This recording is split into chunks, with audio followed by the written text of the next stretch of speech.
आज 22 एप्रिल 2024 आज दुपारी 3 वाजेपर्यंत नामनिर्देशन माघारी घेण्याची शेवटची संधी होती।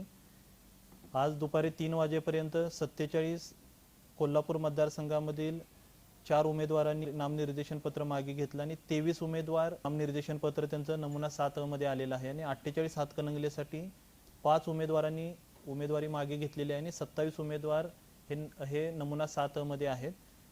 आज 3 नंतर चिन्ह वाटप सुद्धा पूर्ण झालेलं आहे, त्याची सुद्धा माहिती आम्ही आपल्या सर्वांना देत आहे।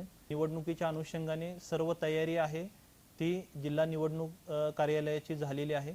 कर्मचाऱ्यांचं जे सेकंड रँडमायझेशन आहे त्यामध्ये 15,000 पेक्षा जास्त कर्मचाऱ्यांच्या आपण नियुक्ती केलेली आहे आणि त्यांचं जे प्रशिक्षण आहे दुसरं प्रशिक्षण आहे ते 26 आणि 27 एप्रिल रोजी ठेवलेलं आहे। ईव्हीएम मशीनचं प्रिपरेशन आहे ते आपण 28, 29, 30 रोजी ठेवलेलं आहे। जे होम वोटिंग आहे, होम वोटिंगसाठी त्यांचं जे घरी जे मतदान करायचं आहे त्यासाठी जवळपास 400 कर्मचाऱ्यांची नियुक्ती केलेली आहे आणि 1 मे 2 मे आणि 3 मे या कालावधीमध्ये होम वोटिंग केलं जाईल। पोस्टल बॅलेटसाठी ज्या मतदारांनी त्यांचे फॉर्म भरून दिलेले आहेत त्यांचं मतदान आहे ते कर्मचाऱ्यांचं ट्रेनिंगच्या ठिकाणी फॅसिलिटेशन सेंटर राहील त्या ठिकाणी त्यांचं मतदान होईल।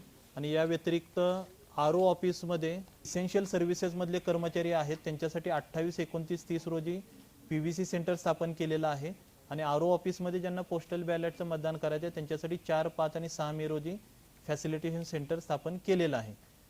मतदार चिठ्ठ्यांचं वाटप आहे ते 24 ते 30 एप्रिल या कालावधीमध्ये पूर्ण करण्यात येणार आहे। जिल्ह्यातील सर्व मतदारांना आम्ही वारंवार आवाहन करतोय, परत एकदा सर्व मतदारांना नम्र आवाहन आहे, 7 मे रोजी आपल्या जिल्ह्यामध्ये मतदान आहे तर सर्व मतदारांनी मतदान केंद्रामध्ये यावं। मागच्या वर्षी आपलं मतदान 70% पेक्षा जास्त झालेलं आहे तर यावर्षी 100% मतदारांनी मतदान केंद्रावरती यावं आणि कोल्हापूरचा जो रेकॉर्ड आहे मतदानाची टक्केवारी राज्यामध्ये आणि देशामध्ये अव्वल ठेवण्याची ती टक्केवारी आपण मेंटेन करावी आणि सर्वांनी आपला मतदानाचा हक्क आहे तो बजावावा।